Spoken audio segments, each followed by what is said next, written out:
So, as I sort of showed a little bit earlier, the way you make these pleats is you sort of go through one line and the other, and then that becomes like a kind of a little, almost like a little ridge. And then both these are the same size. You go through. Oh, so smart. So that way you not basically exact, have. but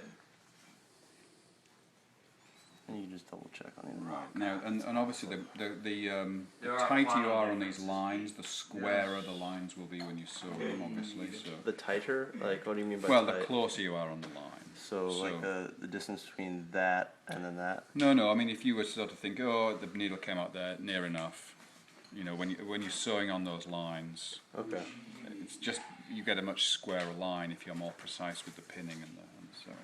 So you know that's where the pleat will be. You can kind of see. So you got to sew that now in order to maybe make it less. Do you have a needle there I can use? Yes. So. I want to see this way that you thread this needle, which is awesome. I have no idea. Like this. I've never had a circular one before, so. Well, sort of, yeah, these normally turn. Oh, there you go. There you go. Just sort of it's sticky there. All right, Oh, I see. Says a blind man to the deaf dog. So there you go. This eye is pretty big, so you can probably just poke Yeah, it that's straight why I through. got him that way. Now you don't tie a knot in the yellow thread or the white thread, whatever colour you've used, because then you want to just be able to pull it right out. So you sew just loosely. For the pleats. Yeah, but what we're doing right now is this is the basting, or as other people know it, the tacking stitch. This basically just enables you to hold that pinning in place without the pins poking you. So this isn't on the same line you're pinning. This is out. No, because you're going to be sewing on that line. Okay. So you're going to sort of do this. So this stitch basically allows you to remove the pins. Yes, and it Okay. holds the cloth in I place. see. So you basically just have that, and then this comes out when you've finished doing the sewing. So then you get the black thread.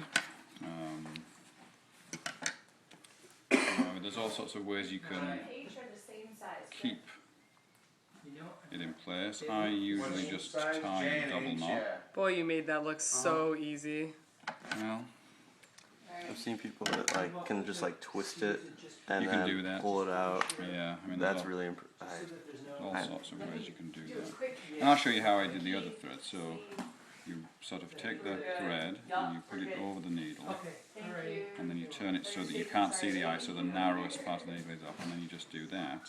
And then if you can see the thread poking out, then you just sort of push it, and it just comes all the way through. Huh. Okay, so that's the.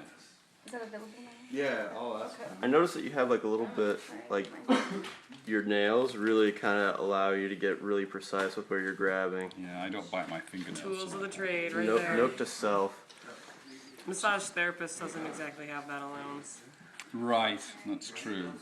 So again, trying to make sure that you're exactly on that line will give you more precise. So you're starting not cross, but you're giving yourself. Right. Okay. Is there a reason for that, or is that just personal preference? Starting. Starting beyond where you're actually. Well, you know, you have to start you have to sew all the way along the edge. That cross, that's just the sewing line you'll do later. You know, you need to sew all the way along that line. If you started right at where those lines cross with the sewing line, would it start to like unravel or like come apart a bit? Kind of, because then you wouldn't have, because those lines you're going to sew on later. Right. Okay, so now the way that this stitch goes, I'll try and keep that out of the way here, is you kind of go so that you can see where the thread is coming out of the cloth, right? Mm-hmm. So then what you do is you drop back maybe 1/4 of an inch, and you go through, and you've got to make sure you're on the line over this side as well, so you're on that line there. So you go in behind where the thread comes out, and then you come in just about an inch. So do you see how that works? And I'm on that line on the back too. And so, Is there any way I could take a look at it before you pull it Sure. out? Thank you. Make and sure. maybe Martin could even do a close up there. You can really kind of see it with a white background.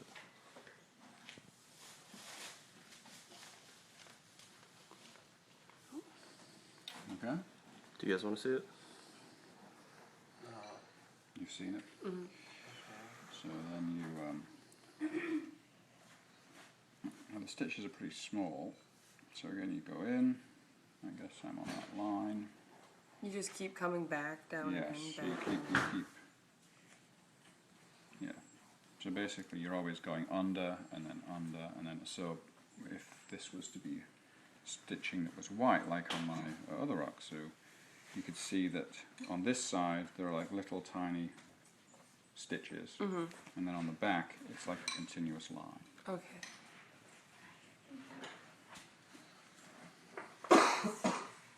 And just until you get kind of established, checking that you are Coming out on that line, because otherwise, if you start to deviate, then the pleat will be crooked. So just making sure that, and of course, how precise you are slows you down. You're gonna have such a fit with all this because you're gonna have to have it perfect. Well, that's the thing. And Well, no, and I'm a very slow and steady wins the race kind of person. Do we do Slow and steady gets a little sleep. the meditative practice? Do we? Okay, right. So, in order to stay focused, one of the things you can do is you can do one stitch. I take refuge in the Buddha. I'm gonna do this rocking. I take refuge in the Dharma.